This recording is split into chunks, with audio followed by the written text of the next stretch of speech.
Hello, in this video we will show you how to add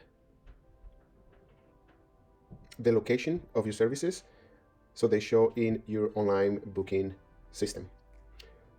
The first step is please head to your services found in the admin menu, and once in the services admin menu, select the service that you want to add the location to it.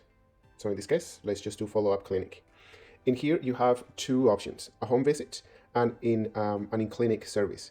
Please select the in-clinic service and add the location in which this service will be provided.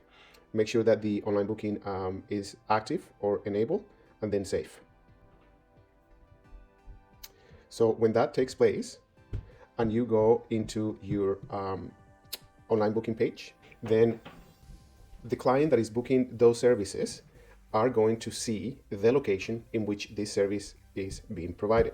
So for example, it was the follow-up clinic, and as you can see, the address now shows for the service. That's it. If you need further assistance, please do not hesitate to reach out at support@companyown.ca. Thank you.